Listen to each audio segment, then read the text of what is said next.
नमस्कार दोस्तों, मैं अखिलेश सिंह परीक्षा एनालिसिस के यूट्यूब चैनल पर आप सभी लोग का स्वागत करते हैं। आज का हमारा टॉपिक है प्रोपोर्शन एंड रेशियो, यानी कि अनुपात और समानुपात। इसका हम लोग आज थर्ड वीडियो बना रहे हैं और थर्ड वीडियो में आप लोग देखिएगा कि इसमें कितने अच्छे तरीके से आप लोग को रेशियो एंड प्रोपोर्शन का जो हार्ड क्वेश्चन है मुश्किल से आप लोग 20 सेकंड में सॉल्व कर लेंगे और ये बहुत आसान तरीके से आप लोग को समझ में भी आ जाएगा। इसे कहते हैं गोल्डन रूल, यानी कि अनुपात और समानुपात के कुछ ऐसे टॉपिक्स होते हैं जिनको हम लोग बस क्या करेंगे, एक इक्वल करके ही सॉल्व कर लेंगे।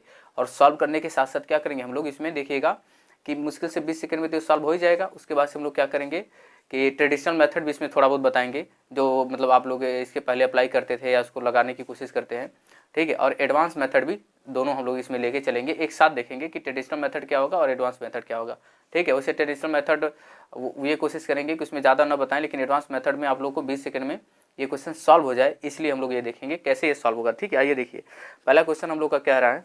देखिए जो फर्स्ट क्वेश्चन है, क्या कह रहा है फर्स्ट क्वेश्चन। देखिए फर्स्ट क्वेश्चन कह रहा है कि एक व्यक्ति रुपए कितना है, ये 3,30,000 को अपनी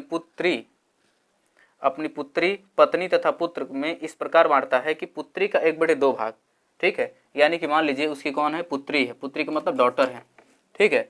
और वाइफ है मतलब पत्नी है, तो वाइफ है डब्लू ले लीजिए, और बेटे को क्या ले लीजिए DW, और सन ये यस हो जाएगा, ठीक है। यानी कि वो तीन लोगों के बीच में अपने प्रॉपर्टी को डिवाइड कर रहा है, यानी कि उसके पास कुछ रुपए हैं, ठीक है। अब उसको वो डिवाइड करना चाह रहा है अपने किसमें, डॉटर यानी कि पुत्री में, वाइफ में और सन में, ठीक है। तो उसके आगे कह रहा है कि पुत्री का 1/2 भाग, यानी कि ये पुत्री है ना डॉटर, इसका 1/2 भाग, ठीक है। ये बराबर जा रहा है किसके, पत्नी का 1/4 भाग, पत्नी का 1/4 भाग वाइफ का, ठीक है। उसके बाद से कह रहा है कि पुत्र का 1/5 भाग, पुत्र का 1/5 भाग जो है वो क्या है, बराबर है, ठीक है। तो कहना ये चाह रहा है, देखिए तब ये क्या कह रहा है, कहना ये चाह रहा है कि भाग बराबर, तो पुत्री का भाग कितना होगा, ठीक है। और कितना है, 3,30,000 रुपये दिया हुआ है। तो देखिए 3,30,000 दिया हुआ है और क्या कर रहा है यहाँ पे कि जो डॉटर है यानी कि जो उसकी पुत्री है उसका 1/2 भाग, वाइफ का 1/4 भाग, और क्या नाम है कि उसके सन यानी कि पुत्र का 1/5 भाग क्या है, आपस में इक्वल है। देखिए आप लोग इस टाइप के क्वेश्चन में बस यहाँ क्या करिए ना, बराबर के मान लीजिएगा, ठीक है। यह के मानने से बहुत आसान हो जाता है। देखिए अगर देखा जाए यहाँ पे तो डी बराबर कितना हो जाएगा, ये डी बराबर क्या हो जाएगा, के से मल्टीप्लाई हो जाएगा, तो डी बराबर क्या होगा, 2k आ जाएगा, ठीक है। डी बराबर 2k, और यहाँ संबंधी लगा दीजिए, और डब्लू यहाँ देखिए डब्लू क्या हो जाएगा, तो ये क्या हो जाएगा 4k हो जाएगा, देखिए 4k, ठीक है। यहाँ 4 से क्या करेंगे, मल्टीप्लाई कर देंगे, और सन का कितना हो जाएगा, देखिए सन का कितना होगा, 1 से मल्टीप्लाई करेंगे तो ये 5k हो जाएगा। अब सब में k है तो k को आप काट सकते हैं, तो यानी क्या हो जाएगा 2:4:5, ठीक है। अब देखिए अब आसानी से लग गया, यानी कि क्या हो गया, अब डॉटर, वाइफ और सन के बीच का जो रेशियो आ गया 2:4:5 आ गया, ठीक है। अब जब ये आ गया तो हम लोग क्या करेंगे, अब तो आसानी से निकल जाएगा। किसका पूछ रहा था शेयर, पूछ रहा था डॉटर का, यानी कि पुत्री का कितना भाग है, तो बस ये क्या है, कितना है, 2 ही है ना। देखिए कितना है, यहाँ पे हम लोग इसको लगा देते हैं। देखिए डॉटर का कितना है, 2 पार्ट है, ठीक है। और कितने में है, देखो देखिए आप लोग, 4×2 6, 6×5 11, यानी कि 11, और कितना अमाउंट था 3,30,000। देखिए मल्टीप्लाई कर दीजिए 3,30,000 में, ठीक है। ये 3,30,000 में अब 11 से काट दीजिए, 11 से काटेंगे 11×3=33, ये कितना आ गया, 3 लाख आ गया, ठीक है। अब 2 से मल्टीप्लाई करेंगे कितना आ गया, जो पुत्री का भाग है वो 6 लाख रुपये आ गया। देखिए कितना आ गया, 6 लाख रुपये आ गया। ये डॉटर का देखिए कितना आसान तरीके से लगा, बहुत ही आसान और बेहतरीन तरीके से लगा है। यहाँ पे देखिए 1/2 क्या करना है, पहले ही क्वेश्चन में ही कह रहा है कि जो डॉटर का भाग है यानी कि जो पुत्री का भाग है उसका 1/2 भाग उसकी वाइफ के 1/4 और उसके पुत्र के 1/5 भाग के बराबर है, यानी कि ये सब क्या है, आपस में बराबर है। तो यहाँ कुछ नहीं करना है, बस के को मान लेना है, एक अदर नंबर मान लीजिए के है, ठीक है। के बराबर कर दीजिए, तो जिससे के के बराबर करने से इसी होता है कि हमको डी का पता चल जाएगा कितना भाग है, वाइफ का पता चल गया, नहीं डॉटर का पता चल गया, वाइफ का पता चल गया और सन का पता चल गया, ठीक है। यानी कि 2k 4k और 5k, तो किसी भी नंबर में अगर इक्वली है तो क्या करेंगे, अगर रेशियो है तो कट जाएंगे, तो 2 संबंधी 4 संबंधी 5 आ जाएगा, ठीक है। तो 2/11 हमने कर दिया, और फिर क्या मल्टीप्लाई, पता है कि 3,30,000 दिया हुआ है, बस यहाँ क्या कर दिया हमने, गुणा मल्टीप्लाई करके 11 से काट दिया। अब देखिए कितनी आसानी से आ गया, सन ये किसका आ गया, डॉटर का। सन का पूछता तो 5 से मल्टीप्लाई करते हैं, यहाँ पे 5 रहता, वाइफ का पूछता तो हम लोग यहाँ क्या रहता, 4 रहता, ठीक है। तो इसमें इस टाइप के क्वेश्चंस को आप लोग ऐसे ही लगाएंगे, ठीक है, ताकि वो जल्दी से लग जाएगा, ठीक है। अब देखिए यहाँ पे गोल्डन रेशियो, ये तो मान लीजिए नॉर्मल था। अब इसके बाद से देखिए जो सेकंड क्वेश्चन हम लोग का है वो क्या कह रहा है, देखिए सेकंड क्वेश्चन कह रहा है, देखिए सेकंड क्वेश्चन कह रहा है, सेकंड क्वेश्चन क्या कह रहा है कि दो संख्याएं हैं जो 7 संबंधित 13 के अनुपात में, जब प्रत्येक संख्या में 24 जोड़ा जाता है तो अनुपात 11 संबंधित 17 हो जाता है, तो दोनों प्रारंभिक संख्याओं के बीच का अंतर बताइए। तो देखिए दो संख्याएं हैं, हमको नहीं पता है, दो संख्याएं दी हुई हैं, कितनी हैं, दो संख्याएं हैं, ठीक है, दो संख्याएं दी हुई हैं, उनका अनुपात दिया हुआ, कह रहा है कि अनुपात क्या है, दो संख्या का अनुपात, देखिए अनुपात दिया हुआ है, एग्जाम में ऐसे लिखेंगे नहीं, ये तो सॉल्व करने के लिए लिखा जाता है, कितना है, सॉरी 5 नहीं, यहाँ पे 13 है, 7 संबंधी 17 है। तो देखिए दो संख्याओं का अनुपात दे दिया है, ठीक है, 7 संबंधी 13 दिया हुआ है। अब ये अनुपात दिया हुआ, फिर कह रहा है कि जब इसमें दोनों में ना क्या किया जा रहा है कि 24 को जोड़ा जा रहा है, क्या किया जा रहा है, 24 को जोड़ा जा रहा है, तो वो अनुपात कितना हो जा रहा है, वो अनुपात हो रहा है हमारा 11 संबंधी, यानी कि दोनों संख्या में क्या है, 24 को जोड़ रहे हैं, ठीक है। तो 24 को आप जोड़ेंगे, मान लीजिए इस संख्या में, इसमें भी आपने क्या किया, इसमें भी देखिए 24 को इसमें भी ऐड करेंगे तो देखिए कितना है 11 संबंधी, यानी कि 11 संबंधी 17 कब हो जाता है कि जब इन दोनों में क्या हो रहा है, 24 को जोड़ा जा रहा है, इन दोनों में जोड़ा जा रहा है, तो संबंधी हमारा कितना आ रहा है, 11 संबंधी 17। तो क्या देखिए अगर ये 11 संबंधी 17 आ रहे हैं तो इनके बीच में थोड़ा सा देखिए कि क्या इनका अनुपात जो है बराबर है क्या। देखिए 7 में अगर मान लीजिए कितना जोड़ेंगे, 7 और 4 के बीच में अंतर कितना है, 4 आ रहा है ना, 7 और 11 के बीच में 4 आया, फिर 13 और 17 के बीच में 4 आया, मतलब 4 का ही अंतर है। जोड़ रहे हैं हम 24, लेकिन बढ़ कितना रहा है, 4, यानी कि जो 4 पार्ट बराबर कितना है, 4 पार्ट बराबर कितना आ गया, 24 आ गया। तो एक पार्ट बराबर कितना आ गया, देखिए एक पार्ट बराबर 24/4 कितना आ गया, 6 आ गया, कितना आया, 6 आया, ठीक है, 1 पार्ट बराबर 6 आ गया। तो ये बताइए इनके बीच का अंतर ही तो पूछ रहा था, क्या कर रहा था, अंतर, यानी कि 7 और 13 के बीच का अंतर पूछ रहा है। तो ये बताइए 7 और 13 के बीच में अंतर निकालेंगे, कितना आएगा, 6। तो प्रारंभ इनका कितना होगा, प्रारंभ में अंतर, तो प्रारंभ में अंतर कितना हो जाएगा, देखिए ये 7 और 13 का डिफरेंस निकालिए, 7 और 13 का कितना आएगा, 6 आएगा, और एक पार्ट की वैल्यू कितनी है, 6 है, तो 6 पार्ट की वैल्यू कितनी हो जाएगी, 6 से मल्टीप्लाई कर दिए, कितना आ गया, 36 आ गया। यानी कि जो प्रारंभ में अनुपात का जो अंतर है वो कितना आ गया, 36 आ गया। अगर आप पहली संख्या निकालना चाहते तो 7 में 6 से मल्टीप्लाई कर देते, 43 आ जाता। और क्या करते हम लोग, अगर दूसरी संख्या पूछता तो क्या करते, 13 में 6 से मल्टीप्लाई कर देते तो हमारा दूसरी संख्या निकल आता है। इन दोनों का योग पूछता तो 7 और 13 को जोड़ देते और 6 से मल्टीप्लाई कर देते, यानी कि 7 और 13 जोड़ेंगे 20 आएगा, 6 का मल्टीप्लाई करेंगे 6 12 120 आ जाता। यानी कि किसी भी नंबर का ऐसे पूछ देता तो आप लोग एकदम आसानी से निकाल सकते हैं, ठीक है। लेकिन यहाँ पे देखिए ये एडजस्ट है, लेकिन आगे अभी क्वेश्चन हम लोग में आएगा तो यहाँ पे वो सेम नहीं रहेगा। जैसे यहाँ पे हुआ ना कि 4 और 4 का अंतर हम लोग को मिल गया था, दोनों में 4 का अंतर मिल गया था, समान हुआ था। तो जब समान रेशियो बढ़ रहा है तो देखिए जब 24 का हमने ऐड किया तो दोनों में क्या हुआ, समान रेशियो से बढ़ा है, समान रेशियो से बढ़ा, 4 ये भी बढ़ गया, 4 ये भी, तब तो पता चल गया कि 4 पार्ट की वैल्यू 24 दिया हुआ है, तो एक पार्ट की वैल्यू हमारा 24/4 करेंगे 6 आ जाएगा। फिर प्रारंभ में जो अंतर है तो अंतर देखिए प्रारंभ कितना है, 7 और 13 का अंतर निकाल लीजिए तो कितना आया था, 6 आया था, 6 और 6, एक पार्ट की वैल्यू 6 है तो 6 पार्ट की वैल्यू कितना हो जाएगा, 6 में 6 गुणा करिए 36 आ जाएगा, ठीक है। तो यानी कि अब ये इस टाइप के क्वेश्चन कभी ना ये रेशियो समान होते, कभी का हम लगभग हमेशा दे देता है कि ये समान नहीं होते हैं। तो जब ये समान नहीं रहेंगे तो इस टाइप के क्वेश्चन आगे हमको मिलेंगे, तो अभी वहाँ पे हम लोग देखेंगे, ठीक है। आइए देखिए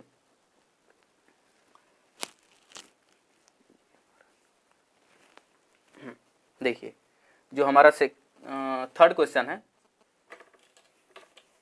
देखिए सेकंड क्वेश्चन हो गया, अब थर्ड क्वेश्चन की बात कर रहा है। थर्ड क्वेश्चन कह रहा है कि राम और श्याम की मासिक आय का अनुपात दिया हुआ है, ठीक है। यानी कि राम है और श्याम, यानी कि राम और श्याम के बीच का जो मासिक आय है उनका अनुपात दिया हुआ है। देखिए इनकम का, आय का कितना है, 9/8 है, कितना है, 9/8। ये क्या है, आय है, मतलब इनकम है, आय, ठीक है, ये आय है, दिया हुआ है 9/8। और क्या दिया हुआ है, और दिया उनका व्यय, व्यय देखिए व्यय दिया हुआ, कितना व्यय है, इनका अनुपात है 7/6 का। देखिए कितना का अनुपात है, 7/6 का। तो कह रहा है कि यदि उनमें से प्रत्येक प्रति माह 8,000 रुपये बचाता है तो उनकी मासिक आय का योग बताइए। इनके मासिक आय का क्या करना, हमको योग बताना है।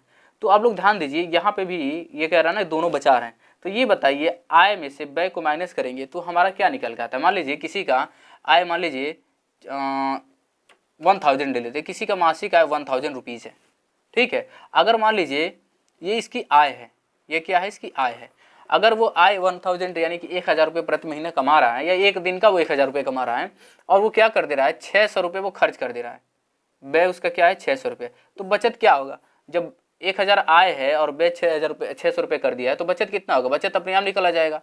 बचत कितना होगा, ये बचत है, बचत कितना आ जाएगा 400 रुपये, यानी कि आय में से हम व्यय घटाएंगे तो बचत निकल जाएगा, और व्यय और बचत जोड़ देंगे तो हमारा क्या निकल जाएगा, आय निकल आएगा। तो यहाँ आप लोग देखिए कह रहा है ना कि उन दोनों का जो प्रारंभ ये इनकम है वो कितना होगा, तो देखिए 9 और 8 दिया हुआ 7, और ये देखिए बताइए आय, ये आय है और व्यय है, तो क्या आय में से व्यय निकाल रहे हैं, क्या बराबर आ रहे हैं, क्या देखिए आय में से व्यय निकालिए 2 का अंतर आ रहा है, और 8 में से 2 6 जाएगा, क्या 2 का अंतर आ रहा है, देखिए तो क्या निकल जा रहा है, बचत उसका निकल जा रहा है, यानी कि देखिए यहाँ पे कितने का अंतर आ रहा है, 2 का अंतर आ रहा है, -2 आ रहा है, तो 2 पार्ट की वैल्यू कितना दिया हुआ है, वो कह रहे हैं प्रत्येक 8000 रुपये बचाते हैं, प्रत्येक क्या कर रहे हैं 8000 रुपये बचा रहे हैं, तो एक पार्ट की वैल्यू कितनी आ जाएगी, एक पार्ट की, तो देखिए 8000/2 कितना आ गई 4000 रुपये, यानी कि वो एक पार्ट की वैल्यू 4000 आ गई। अब कह रहा है ना इन दोनों का योग, अब अलग अलग ही पूछ देता तो 9 में 4 का गुणा करते 9 36 यानी कि 36000 रुपये हो जाता, और 8 से मल्टीप्लाई करते तो 8 चौक 32 32000 रुपये आ रहा था। लेकिन वो कह रहा है कि इन दोनों का योग बताइए, तो देखिए अब क्या करेंगे ना, इन दोनों को सम कर दीजिए, इन दोनों का 9 और 8 का क्या करेंगे सम करेंगे, तो सम करेंगे कितना आ जाएगा 17, 9 और 8 का यहाँ लिख देते हैं, यहाँ पे लिख देते हैं ऐसे 9 + 8 यही तो दोनों हैं, तो कितना हो जाएगा 4000 और गुणे 9 8 17, 17 चौको 68, 68,000 कितना आ गया 68,000 इन दोनों का पर मंथ का क्या है ये इनकम निकल के आ गया। ठीक है, ये हमारा थर्ड क्वेश्चन था। अब देखिए फोर्थ वाला क्वेश्चन की जब हम लोग बात करेंगे, देखिए फोर्थ क्वेश्चन ध्यान दीजिए। अब नेक्स्ट क्वेश्चन जो है वो और ही बेस्ट क्वेश्चन है, और हमको लग रहा है कि ये क्वेश्चन जो दिया जा रहा है वो लगभग हर कॉम्पिटिटिव एग्जाम में पूछा जाता है, और ये जैसे क्या कहते हैं एज से ही संबंधित होता है। तो देखिए एज से संबंधित आप लोग बहुत सारे मेथड आप लोगों ने देखा होगा, एग्जाम वगैरह में आप लोगों को पढ़ा भी होगा, ठीक है। लेकिन आज हम लोग एज का जो गोल्डन रूल होता है आज हम लोग देखेंगे कि कैसे तुरंत, हमको लगता है आप लोग 20 सेकंड में बहुत ही आसानी से निकल लेंगे। लेकिन एक चीज़ आप लोग याद रखिएगा कि कभी भी एज से संबंधित अगर क्वेश्चन आ रहे हैं तो एज से संबंधित क्वेश्चन को हम लोग क्या करते हैं कि उसको सॉल्व करने के लिए हम लोग वर्तमान समय को ही लेके चलते हैं। अगर 2 साल पहले का पूछ रहा है या बात का बता रहा है तो हम लोग वर्तमान समय में ही 2 साल ऐड करेंगे और 2 साल पीछे जाएंगे, ठीक है। अगर 2 साल पहले पीछे की बात करेगा तो हम लोग वर्तमान समय में ही पीछे जाएंगे, और 2 साल आगे की बात करेगा तो हम लोग वर्तमान समय से ही 2 साल आगे जाएंगे, ठीक है। क्यों ऐसा होता है, क्योंकि हम लोग पता है कि हम लोग वर्तमान एज को ही पता होता है कि 2 साल बाद हम लोग कहाँ जा सकते हैं, 2 साल पीछे कहाँ जा सकते हैं, ठीक है। तो एज से संबंधित जितने क्वेश्चन बनते हैं उसमें इतना ध्यान रखिएगा आप लोग कि वर्तमान समय से ही लेके चलना है, ठीक है। तो देखिए कह रहा है कि 6 साल पहले ए की माँ और बी की आय के बीच का अनुपात 7:3 था। देखिए बी है, ठीक है, बी है और बी की माँ है, ये बी है, मान लीजिए बी है और क्या है बी है और बी की माँ है, बीस मदर लिख देते हैं यहाँ पे एम, ठीक है, मदर यहाँ पे लिख दी, ये बी है और बी की माँ है, ठीक है। तो बी कह रहा है कि 6 साल पहले बी की माँ और बी की आय का, अच्छा बी की माँ पहले, मदर पहले है, ठीक है, मदर पहले है और फिर बी है, ठीक है। तो कह रहे 6 साल पहले उनका अनुपात कितना था 7:3 था, कितना था 7:3। तो इतना ध्यान दीजिए वो 6 साल पहले की बात कर रहा है, वर्तमान समय में 6 साल पहले, 6 साल पहले, ठीक है। जब 6 साल पहले की बात किया है तो क्या करेंगे माइनस, ठीक है। अब देखिए कह रहा है कि 8 साल बाद, क्यों कह रहा है कि 8 साल बाद, तो 8 साल बाद, 8 साल बाद तो कितना होगा ये 8, ठीक है। तो 8 साल बाद कितना अनुपात हो जाता है इनका 7:4 हो जाता है, ठीक है। तो यहाँ आप लोग ध्यान दीजिए कितना हो जा रहा है 7:4 हो जा रहा है। तो ये बताइए जो ये 8 साल आया है और ये 6 साल आया है, ये वर्तमान समय से ही 6 साल पीछे जाएगा और वर्तमान समय से 8 साल आगे जाएगा, ठीक है। अब देखिए यहाँ पे क्या यूनिफॉर्म है, ये दोनों देखिए क्या ये समान आ रहे हैं। पिछले 2 क्वेश्चन थे उनका जो औसत था, जो समान था, उस एक समान रेशियो में था। क्या ये बढ़ समान रहा है, यहाँ पे 1 बढ़ रहा है और यहाँ पे भी 1 बढ़ रहा है, यहाँ पे 0 बढ़ रहा है, इसमें कुछ बढ़ ही नहीं रहा है, और यहाँ पे कितना बढ़ रहा है 1 बढ़ रहा है। तो देखिए इस टाइप के क्वेश्चन को सॉल्व करने के लिए क्या करते हैं हम लोग, देखिए यहाँ 4 है और यहाँ 3 है। यहाँ आप क्या करिए 4 से गुणा कर दीजिए और यहाँ पे 3 से गुणा कर दीजिए। अभी देखिए 7 चौको 28, यहाँ देखिए 7 चौको 28 हो गया, और ये कितना हो गया 4 3 12, ये कितना हो गया 4 3 12, 4 3 12 और 7 त्रिका 21। ठीक है, एक मिनट, सॉरी, ये यहीं इसी से मल्टीप्लाई करते हैं। यहाँ इसका अंतर का होता है, इनके बीच का अंतर कितना है 3 4 का है ना, अंतर देखते हैं, सॉरी ये अंतर देखते हैं। तो 7 और 3 का अंतर कितना होता है 4 होता है। ठीक है, तो यहाँ और यहाँ कितना है 3 का अंतर है, तो यहाँ 4 से मल्टीप्लाई करेंगे या 3 से करेंगे। ठीक है, ये थोड़ा सा मिस्टेक हो गया, सॉरी। तो 7 त्रिका 21 हो जाएगा और संबंधी 3 त्रिका 9 हो जाएगा, और ये 7 चौका 28 होगा, और ये कितना 4 चौका 16 हो जाएगा। ठीक है, अब देखिए अंतर असमान आएगा, देखिए 7 बढ़ रहा है और यहाँ पे भी क्या बढ़ रहा है 7 बढ़ रहा है। तो ये बताइए अब इनके बीच का अनुपात क्या, ये कितने साल का अंतर दिख रहा है आप लोग, ये -6 है और ये 8 है। अगर आप लोग जोड़ेंगे तो लग रहा है ना कि -2, ये 2 आएगा, लेकिन 2 नहीं आएगा। क्यों? क्योंकि वर्तमान समय से अगर ये 6 साल पहले गया है और वर्तमान समय से ये 8 साल आगे गया है, तो इन दोनों एज के बीच का जो अंतर आ रहा है वो कितने का आ रहा है। तो 6 और 8 को जोड़ेंगे, यहाँ माइनस नहीं देखेंगे, 6 और 8 को जोड़ेंगे कितना आएगा 14। तो यानी कि देखिए अगर ये 7 पार्ट आ रहा है, 7 पार्ट की वैल्यू जो है वो 14 है, तो 2 पार्ट की वैल्यू, सॉरी 1 पार्ट की वैल्यू कितनी आ जाएगी 7 दूना 14 यानी कि 2। 1 पार्ट की वैल्यू कितनी आ गई 2। क्या पूछा इसमें, तो कह रहा है कि बी की वर्तमान आयु बताइए। बी की क्या करनी है हमको, वर्तमान आयु बतानी है। तो ये देखिए या तो यहाँ करिए 8 साल बाद वाले में गुणा करिए बी की, या इसमें गुणा करिए 6 साल पहले की। तो देखिए क्या करेंगे हम लोग, देखिए अगर हम लोग यह जाएंगे ना 9, 9 दूना कितना होगा 18। देखिए अगर हम पहले की बात करते हैं तो 9 गुणे 2 होगा। ठीक है, लेकिन हमको वर्तमान में क्या करना पड़ेगा 6 तो जोड़ना पड़ेगा ना वर्तमान में जाने के लिए, क्योंकि 6 साल पहले का दिया होता है। तो देखिए 9 है तो 9 दूना 18, 18 और 6 कितना हो जाएगा 24। यानी कि बी की जो आय निकल के आएगी कितनी आ गई 24 साल। देखिए कितना आसानी से लग गया ना। इस टाइप के क्वेश्चन एग्जाम में बहुत ही ज़्यादा पूछे जाते हैं बिना कहे। ध्यान दीजिएगा, ये यूनिफॉर्म रेशियो में नहीं था, तो इन दोनों का जो अंतर होता है वो ऊपर वाले मल्टीप्लाई करते हैं, और इन दोनों का जो अंतर होता है नीचे वाले मल्टीप्लाई करते हैं। तो ये रेशियो क्या हो जाता है एक समान में हो जाता है, एक समान में बढ़ेगा, एक समान में घटेगा। ठीक है, क्योंकि इसके पहले 2 क्वेश्चन हम लोग सॉल्व किए थे तो उनका रेशियो जो आया था वो एक समान रेशियो में ही था, इसलिए आसानी से लग गया था। तो इसके लिए हम लोग क्या करते हैं कि इन दोनों का अंतर ले लेते हैं। ठीक है, तो यहाँ पहले दिया था 7 पार्ट का अंतर, देखिए 14 कैसे निकाले हम लोग, ये 14 कैसे आया, तो वर्तमान समय में 6 साल पहले गए थे और वर्तमान समय में 8 साल आगे जा रहे हैं। तो वर्तमान समय 6 साल पहले गए हैं, अगर मान लीजिए हमारी एज इस समय मान लीजिए 20 साल होती, तो 6 साल पहले कितनी होती 14 साल, और अगर 20 साल है, अगर हम 8 साल आगे जाएंगे तो कितना होगा 28 साल। तो जो देखिए 14 और 28 के बीच में कितने का अंतर आ रहा है, देखिए 14 का आ रहा है कि नहीं आ रहा है, देखिए 6 साल 14 का अंतर आ रहा है ना, देखिए यहाँ पे। तो यानी कि हमको वर्तमान समय से क्या करना है आगे जाना है और पीछे जाना है। अगर इनका अगर अंतर देखेंगे तो कितना आ रहा है 14 साल का अंतर आ रहा है। ठीक है, अब ध्यान दीजिए नेक्स्ट क्वेश्चन कह रहा है, देखिए अब इस टाइप के क्वेश्चन को जो मिक्सर मिलाया जाता है, उसे मिक्सर से रिलेटेड क्वेश्चन जो होते हैं उसको हम नेक्स्ट वीडियो में भी लेके आएंगे, अलग से मिक्सर का वीडियो बनाएंगे, और उसको आप लोग जरूर देखिएगा, जरूर से जरूर देखिएगा। वो उसमें भी बहुत सारे गोल्डन रूल रहेंगे, बहुत सारे नियम रहेंगे। देखिए अब कह रहा है कि देखिए यहाँ पे कह रहा है कि दूध और पानी का अनुपात दिया है 7:9। ठीक है, यानी कि मिल्क और वाटर का अनुपात दिया है, मिल्क और वाटर का अनुपात दिया है, कितना दिया हुआ है 7:9 दिया हुआ है। देखिए मिल्क और वाटर का अनुपात 7:9 दिया हुआ है। कह रहा है यदि 27 लीटर पानी मिलाया जाता है तो अनुपात 7:12 हो जाता है। देखिए कितना हो जाता है 7:12 हो जाता है। तो मिश्रण में दूध की मात्रा ज्ञात कीजिए। ये क्या पूछ रहा है, मिल्क का मात्रा पूछ रहा है। तो ये देखिए क्या मिल्क हम लोग का समान है ना, नेक्स्ट क्वेश्चन में जो है देखिए मिल्क समान है कि नहीं समान है, यानी कि दूध 7 पार्ट इसमें भी था 7 पार्ट इसमें भी है ना। लेकिन ये देखिए 9 से कितना हो गया 12 हो गया, तो कितना प्लस हुआ 3 हो रहा है ना। 3 लीटर में, अगर लीटर में हम लोग कहते हैं तो 3 लीटर, लेकिन वो क्वेश्चन में कह रहा है कि 27 लीटर मिलाया जा रहा है, यानी कि 3 पार्ट की वैल्यू कितनी दिया हुआ है 27 लीटर दिया हुआ है। ठीक है, तो कितना हो जाएगा देखिए यहाँ पे, तो 1 पार्ट की वैल्यू कितनी आ गई, देखिए 9 त्रिका 27, 9 आ गया, 9 लीटर आ गया।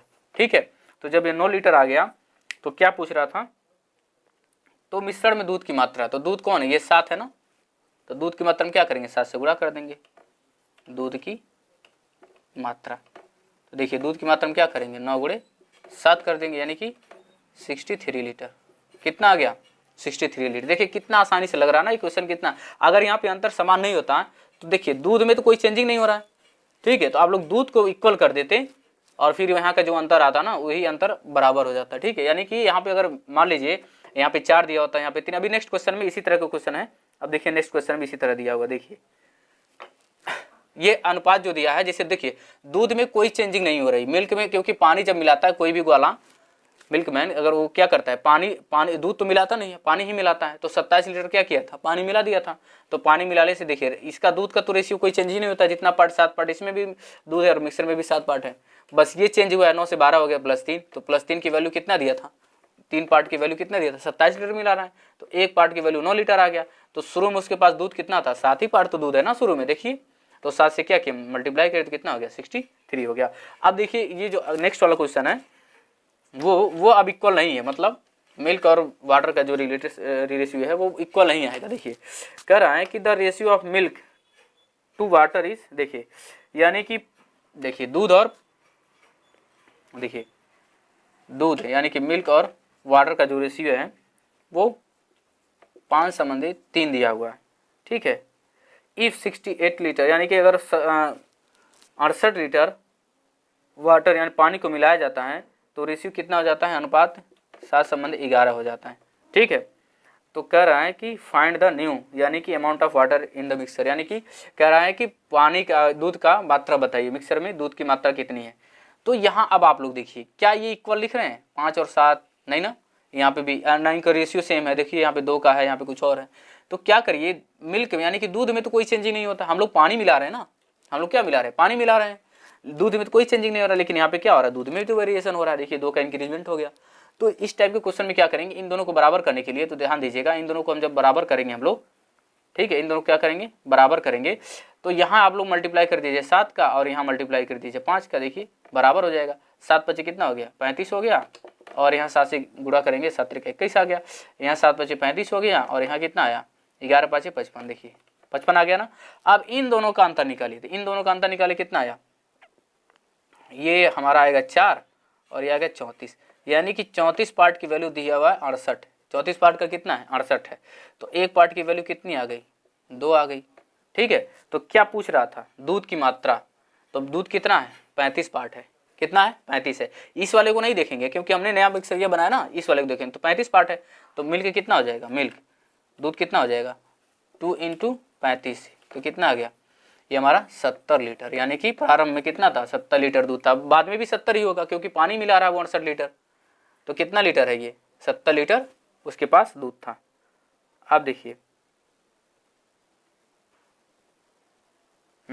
ठीक है, यहाँ हम लोग का क्वेश्चन जो है वो समाप्त हो गया। अब कल वाले में देखेंगे हम लोग, तो मिक्सर से ही रिलेटेड रहेगा, लेकिन उसमें पीतल तांबा वगैरह आ जाएगा, और उसमें भी देखिएगा कितना अच्छे से गोल्डन रूल लगेगा। धन्यवाद।